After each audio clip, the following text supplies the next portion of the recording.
الحمد لله نحمده ونستعينه ونستغفره ونؤمن به ونتوكل عليه ونعوذ بالله من شرور أنفسنا ومن سيئات أعمالنا من يهده الله فلا مضل له ومن يضلله فلا هادي له ونشهد أن لا إله إلا الله وحده لا شريك له ونشهد أن سيدنا ومولانا محمدا عبده ورسوله أرسله الله تعالى بالحق بشيرا ونذيرا وداعيا إلى الله بإذنه وسراجا منيرا أما بعد فأعوذ بالله من الشيطان الرجيم بسم الله الرحمن الرحيم وإذا سألك عبادي عني فإني قريب أجيب دعوة الداع إذا دعاني فليستجيبوا لي وليؤمنوا بي لعلهم يرشدون وقال النبي صلى الله تعالى عليه وسلم ثلاث دعوات مستجابات لا شك فيهن دعوة الوالد ودعوة المسافر ودعوة المظلوم صدق الله العظيم وبلغنا رسوله النبي الكريم ونحن على ذلك لمن الشاهدين والشاكرين والحمد لله رب العالمين يا رب صل وسلم دائما أبدا على حبيبك خير الخلق كلهم.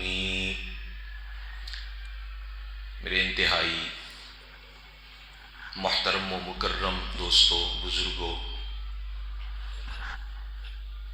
قرآن کریم کی سورہ بقرہ سے ایک آیت کریمہ اور نبی کریم صلی اللہ علیہ وسلم کے ارشادات میں سے ایک حدیث مبارکہ میں نے اس وقت پڑھی ہے.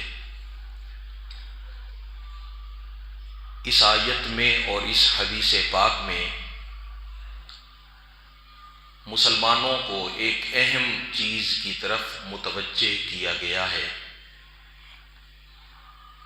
اللہ تبارک و تعالی فرماتے ہیں کہ اے میرے پیارے نبی صلی اللہ علیہ وسلم، جب آپ سے لوگ سوال کریں کہ اللہ قریب ہیں یا دور ہیں، تو آپ لوگوں سے فرما دیجئے فَإِنِّي قریب، میں اپنی مخلوق سے دور نہیں، قریب ہوں. اجیب دعوت الداع اذا دعان، مجھے پکارنے والا جب بھی پکارے میں اللہ ہر پکارنے والے کی پکار کا جواب دیتا ہوں.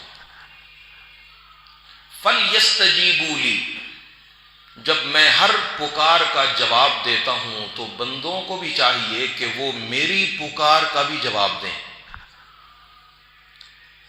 آخر میں اللہ تبارک و تعالیٰ فرماتے ہیں لعلہم یرشدون، اگر وہ میری پکاروں کا جواب دیتے رہیں گے تو ہو سکتا ہے وہ راہ راست پر آ جائیں، وہ بھلائی والے راستے پر آ جائیں.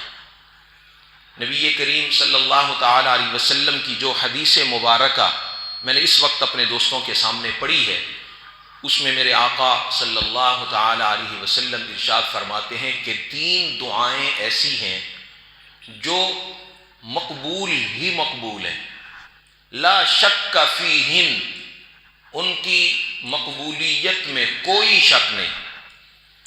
دعوت الوالد، باپ کی دعا جو اپنے اولاد کے لیے مانگے.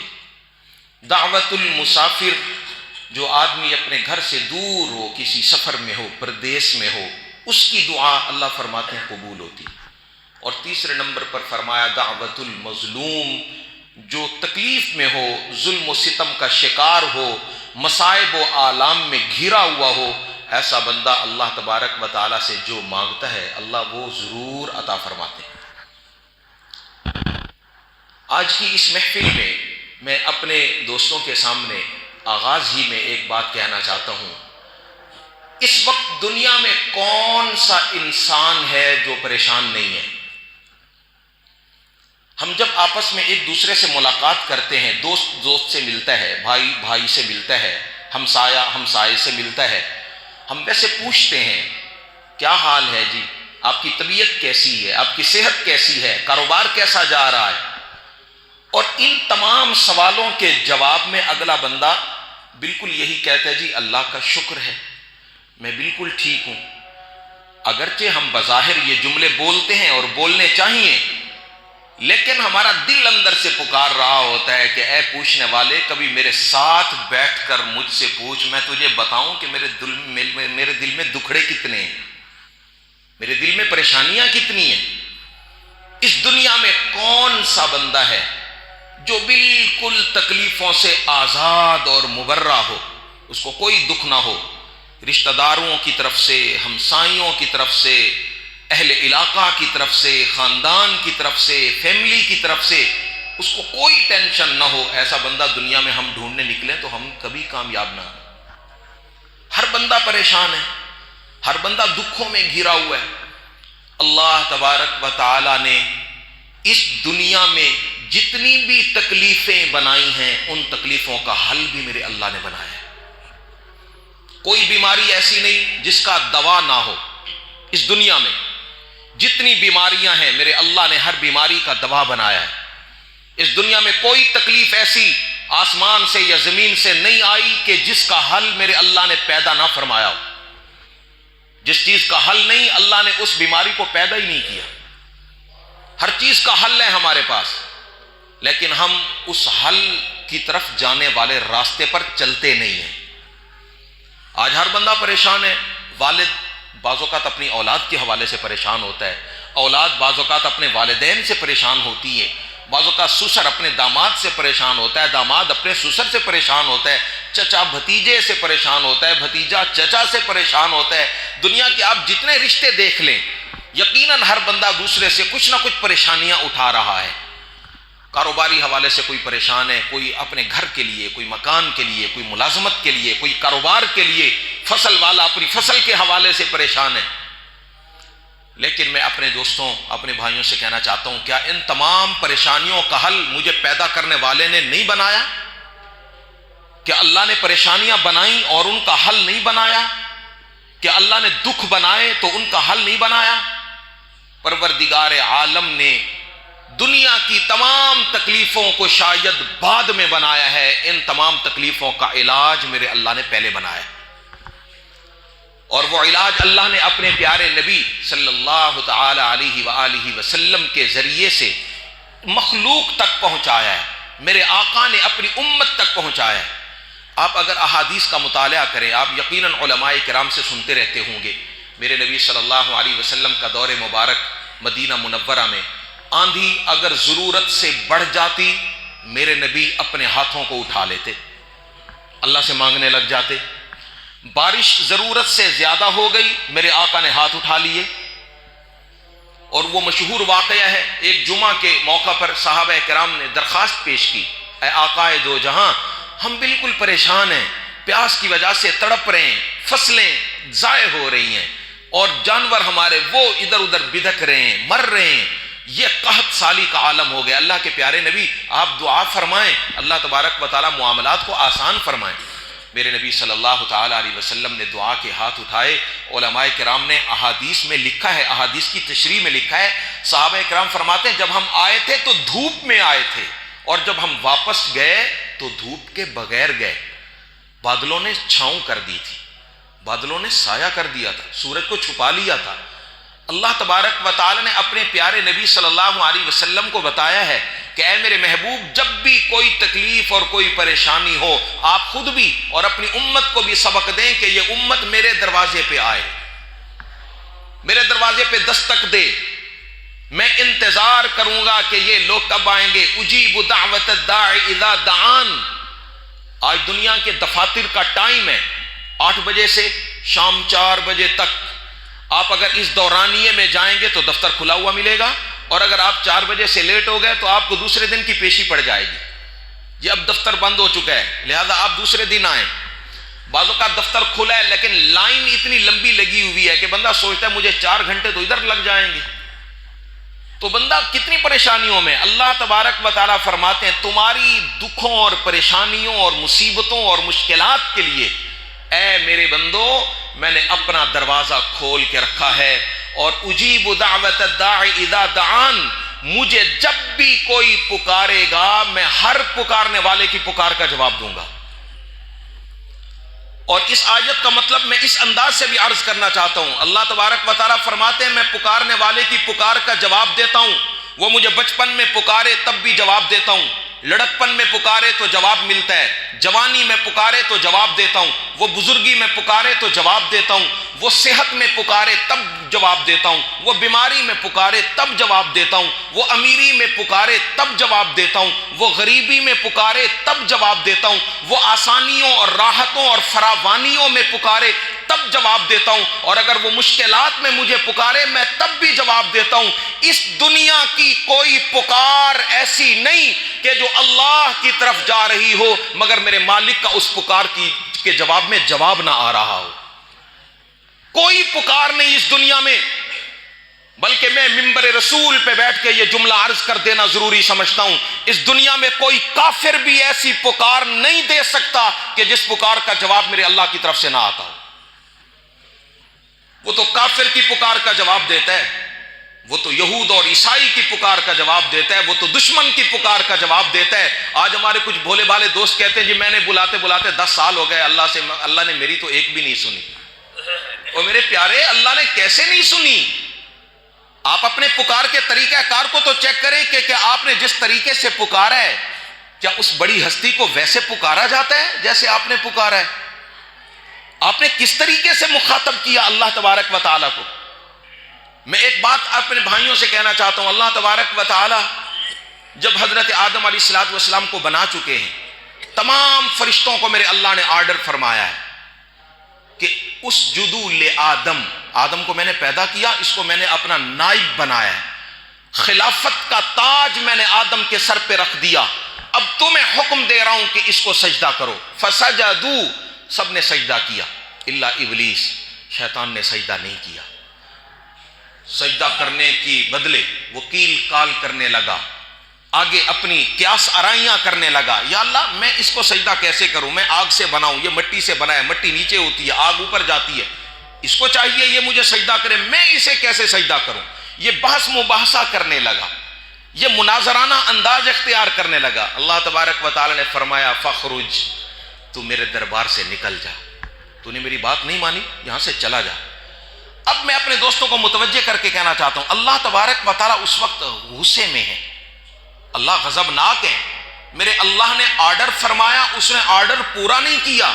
اور آرڈر کرنے والی کتنی بڑی ہستی، احکم الحاکمین ذات نے آرڈر کیا، اس ظالم نے آرڈر کو پورا نہیں کیا. اور پھر اللہ اسے فرما رہے ہیں کہ یہاں سے چلا جا، فخرج. اور صرف نکلنے کا حکم نہیں بلکہ آگے فرمایا وَإِنَّ عَلَيْكَ لَعْنَتِي إِلَى يَوْمِ الدِّينِ، قیامت تک تجھ پر میری لعنت ہے. یہ غصے کا اظہار کرنے کے بعد ابلیس نے فوراً کہا یا اللہ مجھے مہلت چاہیے، درخواست پیش کر دی، یا اللہ مجھے مہلت چاہیے، مجھے کچھ ٹائم چاہیے. آپ نے مجھے دھتکار دی ہے، آپ نے مجھے ملعون کر دیا ہے، مجھے اپنے دربار سے نکال دیا ہے.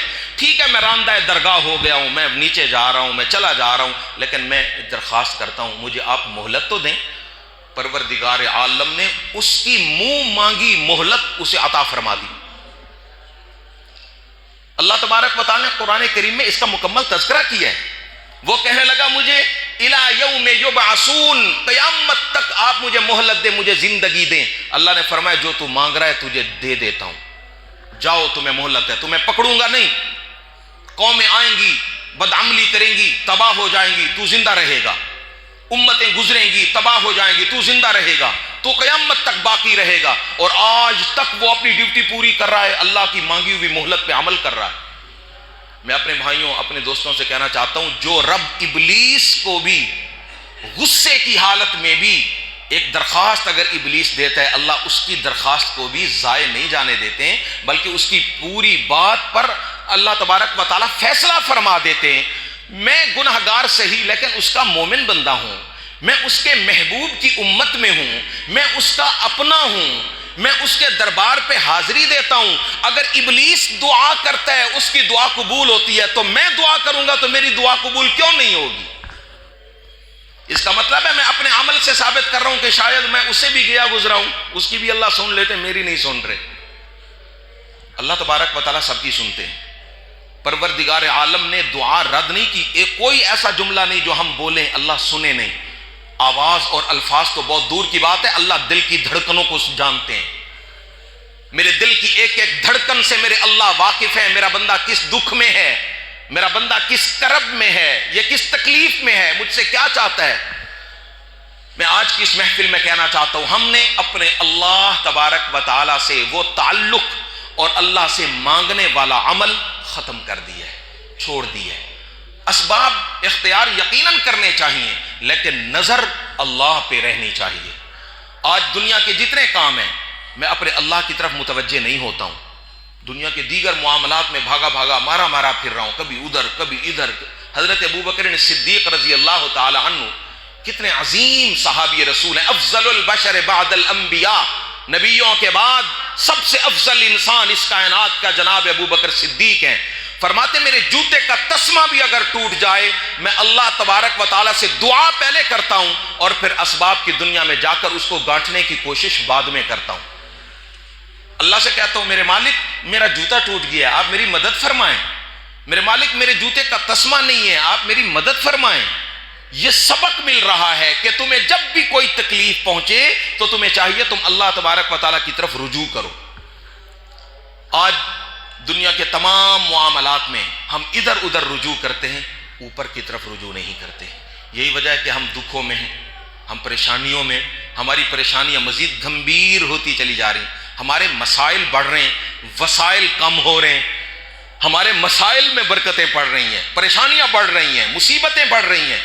اللہ تبارک و تعالیٰ کی طرف ہمیں متوجہ ہونا چاہیے تھا، اور پروردگار عالم وہ ذات ہے جو ہر وقت، بلکہ اگر میں یوں کہوں تو غلط نہیں ہے، آن لائن سسٹم ہے، 24 گھنٹے، کوئی ایک لمحہ آپ بتائیں۔ میرے اللہ نے کبھی نہیں کہا کہ دن کے 8 بجے سے لے کر دن کے شام 4 بجے تک یہ مصروف ٹائم ہے، لہذا اس وقت دعا نہ کیا کرو۔ شام کا ٹائم کچھ ایزی ٹائم ہے، اس وقت دعا کیا کرو۔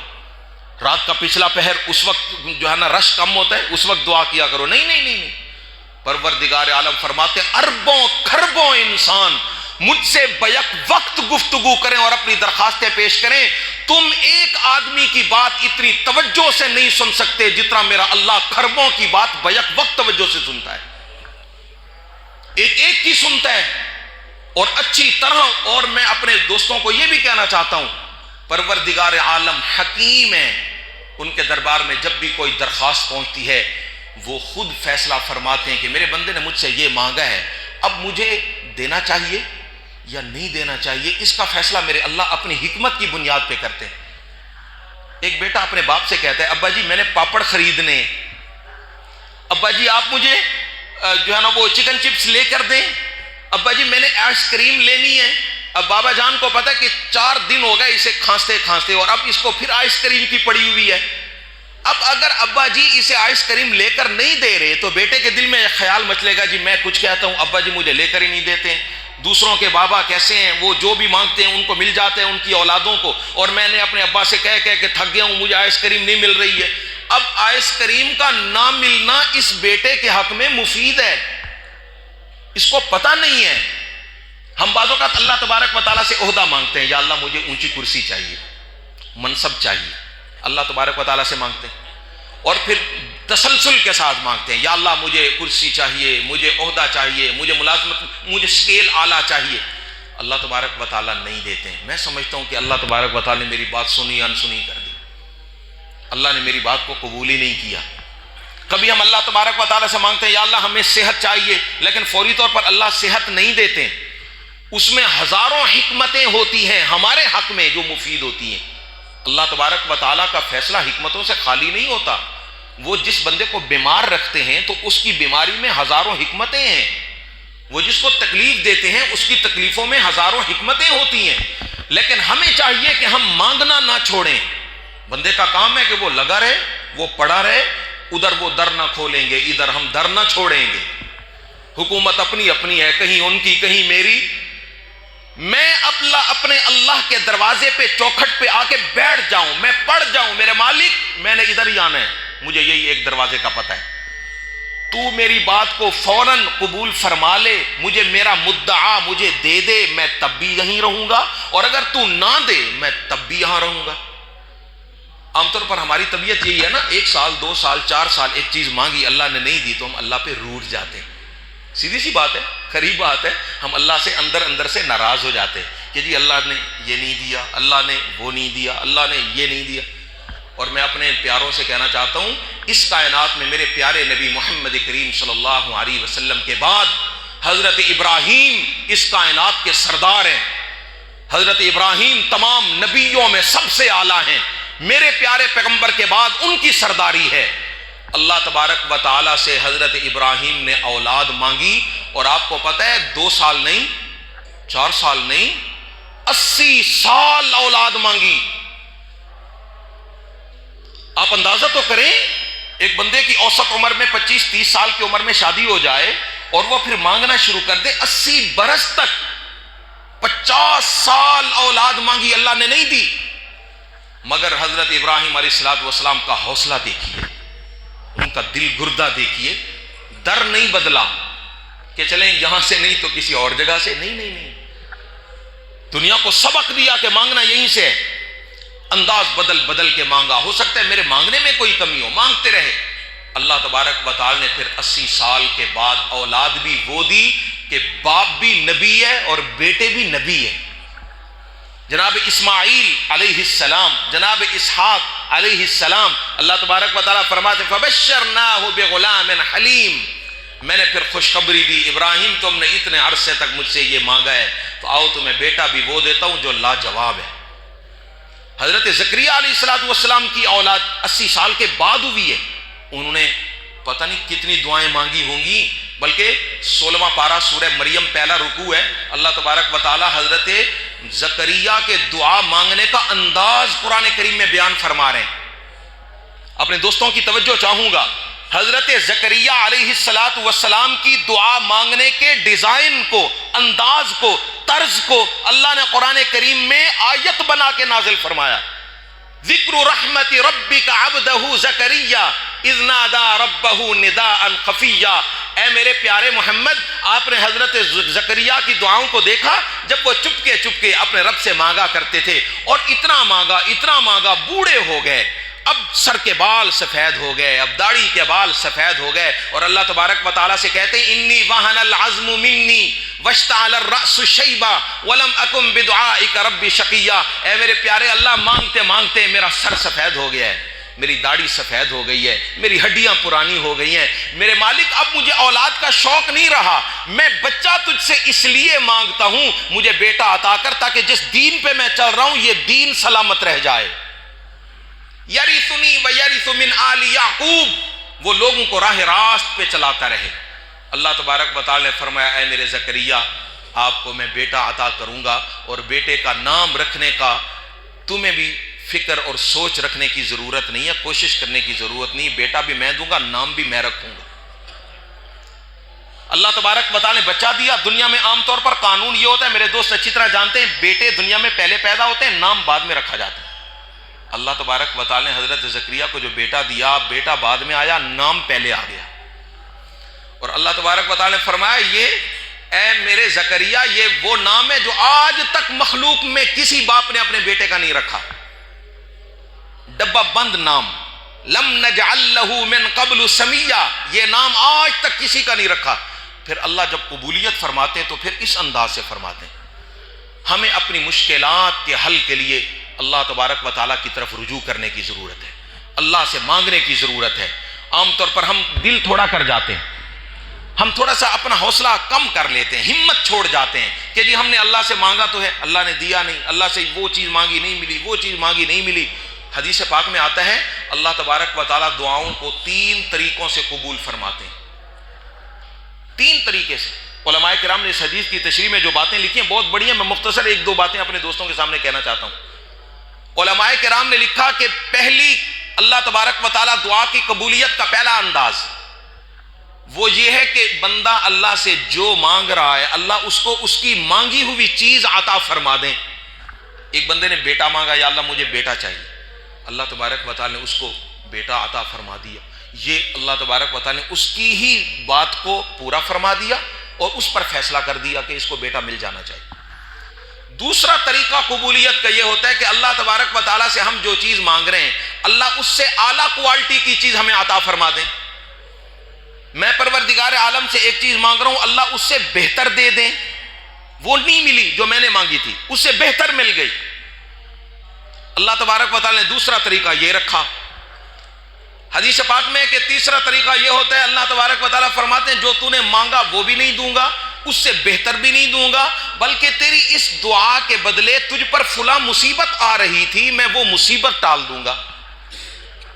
حادثہ ہونا تھا، ایکسیڈنٹ ہونا تھا، اس میں فریکچر ہونا تھا، اللہ تبارک و تعالیٰ اس کی 10 دعاؤں کے بدلے اس کو اس تکلیف سے نجات دے دیتے ہیں۔ بندہ سمجھتا ہے جی میں نے دعائیں مانگی، اللہ نے دعائیں سنی نہیں، اللہ نے دعائیں قبول ہی نہیں کی، حالانکہ اللہ فرماتے اس قبولیت کے بدلے تو میں نے تجھ پر کرم کیا کہ تجھے عیب لگ رہا تھا، میں نے اس عیب کو ختم کر دیا، مصیبت آ رہی تھی وہ مصیبت میں نے ختم فرما دی۔ اور چوتھا طریقہ دعا کی قبولیت کا اور سب سے اعلیٰ ترین طریقہ علماء کرام نے لکھا ہے یہی ہے، وہ یہ ہے کہ اللہ تبارک و تعالیٰ کسی بندے کی دعا کو محفوظ کر کے رکھ لے۔ ہم نے کوئی چیز دعا میں مانگی، یا اللہ فلاں چیز چاہیے، اللہ نے فرمایا نہیں دینی، فرشتوں کو آرڈر مل گیا اس کی یہ دعا لکھ لو، نوٹ کر لو۔ اب جب روز محشر یہ بندہ اپنے اللہ تبارک و تعالیٰ سے ملاقات کرے گا، پروردگار عالم فرمائیں گے یہ ساری نعمتیں جو تجھے نظر آ رہی ہیں یہ تیرے لیے۔ یہ بندہ عرض کرے گا میرے مالک نمازوں کے بدلے، روزوں کے بدلے، حج کے بدلے یہ تو جنت مل گئی، یہ جو اضافی مجھے بونس مل رہا ہے یہ کس چیز کے بدلے ہے؟ اس وقت اللہ تبارک و تعالیٰ فرمائیں گے دنیا میں تو نے دعائیں کی تھی اور وہ دعائیں اس وقت میں نے اس لیے تجھے قبول کر کے نہیں دی تھی کہ تیرے حق میں مفید نہیں تھی، آج میں ان دعاؤں کا بدلہ اس صورت میں تمہیں دے رہا ہوں۔ اس وقت بندہ وہیں محشر کے میدان میں دعا کرے گا اے کاش کہ دنیا کی کوئی ایک دعا بھی میری قبول نہ ہوتی، مجھے میری تمام دعاؤں کا بدلہ آج روز محشر یہاں دیا جاتا۔ میں اپنے دوستوں سے کہنا چاہتا ہوں ہمیں اللہ تبارک و تعالیٰ سے دعاؤں کا تعلق قائم رکھنا چاہیے۔ قرآن کریم عظیم ترین کتاب ہے، میں مختصر بات کر رہا ہوں، قرآن کریم عظیم ترین کتاب ہے، اس پوری کتاب کا نچوڑ سورہ فاتحہ۔ ہم ہر فرض میں، ہر واجب میں، ہر سنت میں، ہر نفل میں یہ سورہ فاتحہ پڑھتے ہیں، یہ سورہ فاتحہ نچوڑ ہے، خلاصہ ہے پورے قرآن کریم کا۔ اور سورہ فاتحہ میں اللہ تبارک و تعالیٰ نے میرے نبی صلی اللہ علیہ وسلم کا تذکرہ نہیں فرمایا، جنت کا تذکرہ نہیں فرمایا، جہنم کی عذابات کو بھی اللہ نے بیان نہیں فرمایا۔ پوری سورہ فاتحہ میں اللہ نے پوری نسل کو، پوری انسانیت کو اپنی ذات سے مانگنے کا طریقہ سکھایا ہے، اور کوئی چیز میرے اللہ نے نہیں سکھائی۔ اللہ نے فرمایا میں تمہیں یہ بتاؤں کہ مجھ سے مانگا کیسے جاتا ہے۔ الحمدللہ رب العالمین الرحمن الرحیم مالک یوم الدین، میری تعریفیں بیان کرو کہ میں کیا ہوں، میں کون ہوں، میری طاقت کیسی ہے، میری رحمتیں کیسی ہیں، اور اس کے بعد پھر اپنا اور میرا تعلق ظاہر کرو۔ ایاک نعبد و ایاک نستعین، تم کون ہو میں کون ہوں؟ ہم کہیں گے میرے مالک ہم عابد ہیں آپ معبود ہیں، ہم ساجد ہیں آپ مسجود ہیں، ہم بھکاری ہیں آپ داتا ہیں، ہم مشکلوں میں پھنسے ہوئے ہیں آپ مشکل کشا ہیں، ہم حاجتوں میں پھنسے ہوئے ہیں آپ حاجت روا ہیں۔ ہم یہ تعلق قائم کریں گے۔ اس کے بعد اللہ فرماتے ہیں اب مجھ سے دعا مانگو، اہدنا الصراط المستقیم، اے مالک ہمیں ہدایت عطا فرما۔ تو مانگنا اللہ تبارک و تعالیٰ کے دربار میں اتنا عظیم عمل ہے۔ حدیث پاک میں آتا ہے، معارف الحدیث میں وہ حدیث نقل کی گئی ہے، لیس شیء اکرم علی اللہ من الدعاء، دعا سے بڑھ کر عزت والی چیز اللہ کے دربار میں کوئی نہیں۔ سب سے عزت والی چیز دربار الہی میں دعا ہے۔ آج میں اپنے دوستوں، اپنے نوجوانوں، اپنے بھائیوں اور اپنے بزرگوں کو بڑے ادب سے عرض کروں گا کہ ہمیں دیکھنا چاہیے کہ میں مشکلات میں کیا اللہ تبارک و تعالیٰ کی طرف جاتا ہوں یا نہیں جاتا ہوں، کہ اللہ کے دربار کی طرف میں گیا ہوں یا نہیں گیا ہوں۔ اگر میں نہیں گیا ہوں تو مجھے عادت بنانی چاہیے، کوئی بھی مسئلہ، چھوٹے سے چھوٹا مسئلہ ہو، بڑے سے بڑا مسئلہ ہو، ہمیں ہر موقع پر پکارنا کس کو ہے؟ اپنے اللہ کو پکار۔ بلکہ یہ چیز، یہ سبق تو ایک چھوٹا سا بچہ بھی ہمیں دیتا ہے۔ میں اپنے بھائیوں سے کہنا چاہتا ہوں، بچے کو دودھ کی ضرورت پڑتی ہے، اس نے رونا ماں کے آگے ہی ہے، اسے یہ بھی پتا ہے کہ دودھ اگرچہ ابھی گھر میں نہیں آیا، بابا جان نے لا کے دینا ہے، امی نے پھر مجھے دینا ہے، تو وہ اپنے بابا جان کی طرف نہیں، اس نے اپنی ماں کے سامنے ہی بات کرنی ہے، اس نے رونا ہے تو اپنی والدہ کے سامنے۔ اسے کسی قسم کا کوئی، اس کے کپڑے گندے ہو گئے، اس کا پاؤں خراب ہو گیا، وہ کہیں نیچے گر گیا، اس کو چوٹ لگ گیا، اس کا سر دکھ رہا ہے، اس کے پیٹ میں کوئی تکلیف ہے، کوئی بھی مسئلہ ہے، اس نے اپنی ماں کے سامنے رونا ہے۔ اگر میں بچے سے یہ سبق لے لوں کہ مجھے بھی جب بھی کوئی ٹینشن ہوگی میں اپنے اللہ کے دربار میں جاؤں گا، میرے مالک میری مشکل کو تو نے حل کرنا ہے، میری تکلیف کو تو نے دور فرمانا ہے، میں تیرے علاوہ میں کس کے دروازے پہ جاؤں؟ اور میں اپنے دوستوں سے کہنا چاہتا ہوں، اپنے اساتذہ اور اپنے علماء سے پڑھ کر کہنا چاہتا ہوں، انتہائی ہمت سے یہ جملہ آج کی اس محفل میں کہہ دینا چاہتا ہوں، اگر میں یوں کہوں تو غلط نہیں ہوگا، دنیا کی کوئی پکار ایسی نہیں کہ جس کو ہم صحیح معنوں میں پکاریں اور پھر وہ اللہ کے دربار میں قبول نہ ہو۔ میرے بولنے کا انداز ٹھیک نہیں ہوگا، میرا بات کرنے کا انداز ٹھیک نہیں ہوگا، میری دعا مانگنے کا انداز ٹھیک نہیں ہوگا، یہ ہو نہیں سکتا کہ ہم صحیح طریقے سے اپنے مالک سے مانگیں اور میرا مالک مجھے میری مانگی ہوئی چیز نہ دے، اس سے بہتر دے گا، اس سے اعلیٰ دے گا۔ وہ میں نے ایک مجذوبوں کے واقعات میں بڑی عجیب بات میں نے پڑھی ہے، وہ ایک ماں ہے، وہ گھر میں رہتی ہے، خاوند دنیا سے روانہ ہو گیا، بیوگی کی زندگی، کتنی کٹھن زندگی ہوتی ہے وہ گزار رہی ہے، ایک بیٹا ہے اور وہ بھی بیچارہ مینٹل سا ہے، اس کا دماغ بھی کام نہیں کرتا ہے، وہ گھر میں ہے، وہ مزید اس پر بوجھ ہے، اپنی ماں کا بوجھ کم کرنے کی بجائے وہ مزید اپنی ماں پر بوجھ ہے۔ اب اس نے لوگوں کے گھروں میں کام کرنا ہے، کپڑے دھونے، کہیں برتن دھونے، کہیں صفائیاں کرنی ہے اور اپنے گھر کا سرکل اس نے چلانا ہے، اور ماں نمازوں کے بعد روتی رہتی، یا اللہ مجھے پیسے عطا فرما، یا اللہ مجھے دولت عطا فرما، میں کسی کے محتاج نہ رہوں، میں کسی کے دروازے پہ نہ جاؤں، میرے مالک مجھے اتنا دے کہ مجھے احتیاج ختم ہو جائے۔ وہ بھی اپنی ماں کو دیکھتا رہتا کہ اللہ تبارک و تعالیٰ سے میری والدہ کیا مانگتی ہیں۔ ایک مرتبہ اس نے اپنی والدہ سے پوچھ لیا، اماں جی اللہ سنتے ہیں؟ ماں نے کہا بیٹا ضرور سنتے ہیں۔ اچھا اللہ کے پاس سب کچھ ہے؟ ہاں بیٹا سب کچھ، ہر خزانہ میرے اللہ کے پاس ہے۔ ایک مرتبہ یہ بچہ یہاں سے نکلا ہے، سنیے گا، یہ بچہ ایک دن اپنے گھر سے نکلا اور ایک درخت کے اوپر والے پیڑ پر جا کر بیٹھ گیا اور اپنے اللہ سے مخاطب ہو کے کہتا ہے، میرے مالک آج میں تیرے سامنے آیا ہوں، میری ماں صبح سے شام تک روتی رہتی ہے، وہ تجھ سے پیسے مانگتی ہے، مجھے بتا تو پیسے کیوں نہیں دیتا؟ میری ماں تجھ سے دولت مانگتی ہے، تو دولت کیوں نہیں دیتا؟ میری ماں اتنی پریشانیوں میں زندگی گزار رہی ہے، تو ان کے دکھوں کا مداوع کیوں نہیں کرتا؟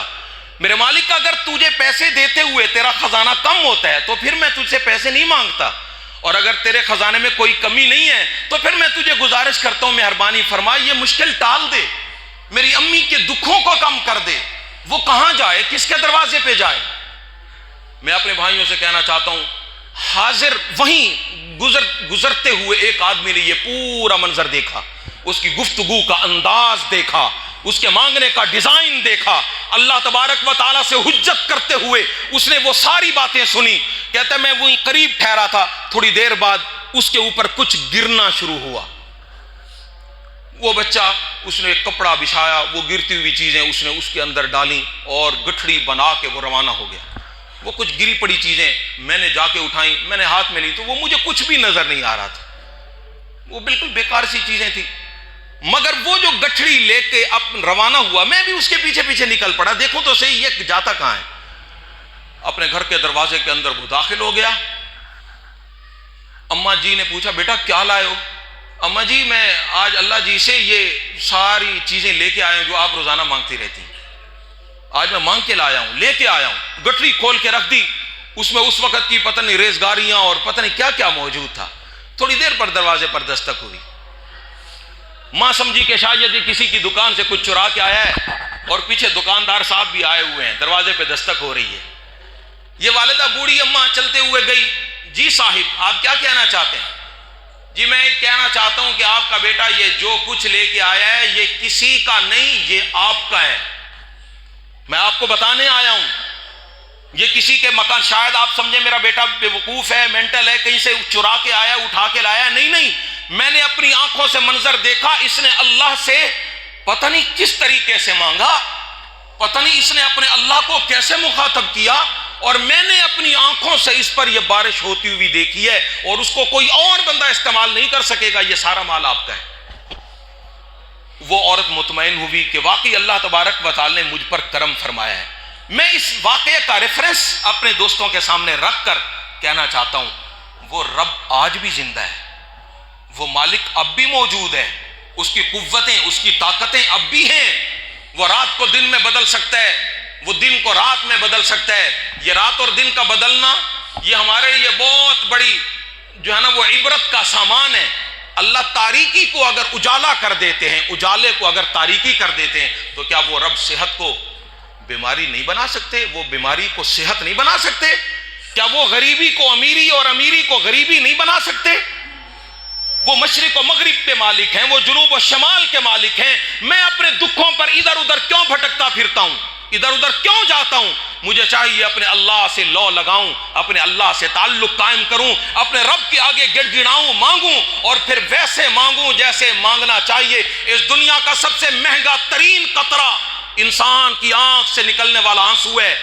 میں اپنے بھائیوں کو پھر کہنا چاہتا ہوں، اس دنیا کا سب سے مہنگا ترین قطرہ، کائنات کے سارے سمندر آپ ترازو کے ایک پلڑے میں رکھ دیں، دوسری طرف آنکھ سے نکلا ہوا خوف خدا میں ایک قطرہ دوسری طرف رکھ دیں، علماء کرام کے دروازوں پر آپ جا کے چیک کر لیں، پوری کائنات میں وہ وزن نہیں ہے جو اللہ نے ایک آنسو کے قطرے میں رکھا ہے۔ ہم اللہ سے مانگے تو صحیح، اس کے دروازے پہ آئیں تو صحیح، جھولی اس کے سامنے کھولیں تو صحیح، وہ سب کچھ کر سکتا ہے، مگر مانگنے کا انداز اچھا ہو، مانگنے کا انداز وہی ہو جس سے عبدیت کا پتہ چلے، جس سے عاجزی کا پتہ چلے، اظہار ہو۔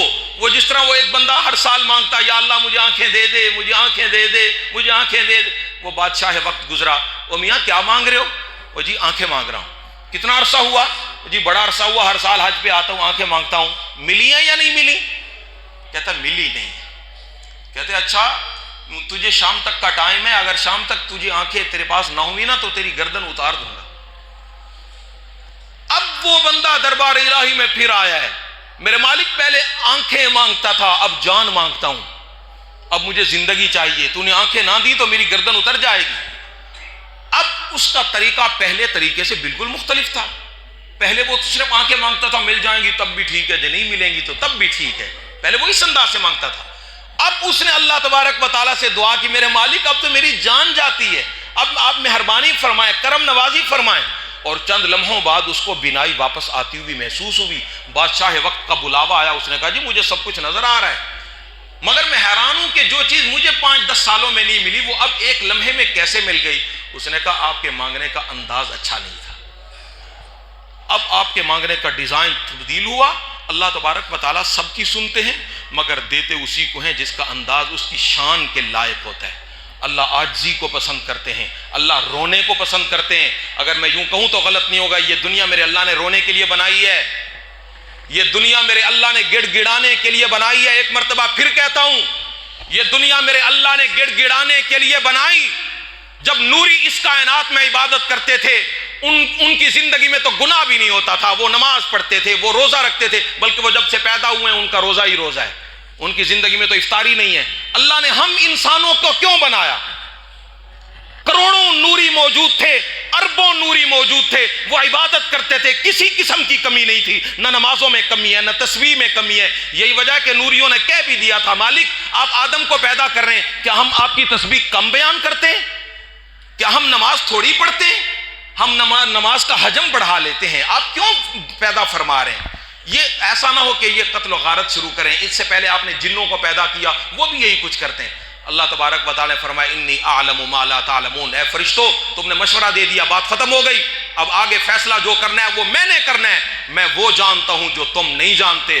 تم عبادت کر سکتے ہو مگر تم روتے نہیں ہو، تم عبادت کرتے ہو مگر تم گڑ گڑاتے نہیں ہو. گڑ گڑاتا تو وہ ہے جو قصوروار ہو، روتا تو وہ ہے جو جرم کیے ہوئے ہو. تم چونکہ گناہوں سے پاک ہو اس لیے تم روتے نہیں ہو، تم جرائم سے پاک ہو اس لیے تم گڑ گڑاتے نہیں ہو. میں انسان کو پیدا کر رہا ہوں، اس کی زندگی میں گناہ ہو جائے گا، پھر یہ دوبارہ جب میرے دروازے پہ آئے گا، جب یہ روئے گا، اس وقت میری رحمت کو جوش آئے گا، پھر میں می برسا دوں گا رحمتوں کا، کرم نوازیوں کا، مہربانیوں کا. اور میں نے اپنے بڑوں سے، اپنے اکابرین سے سنا ہے اللہ تبارک و تعالیٰ کے دربار میں نماز بھی ہے، وہاں فرشتے نمازیں پڑھتے ہیں، روزہ بھی ہے، فرشتے روزہ بھی رکھتے ہیں، وہاں حج بھی ہے.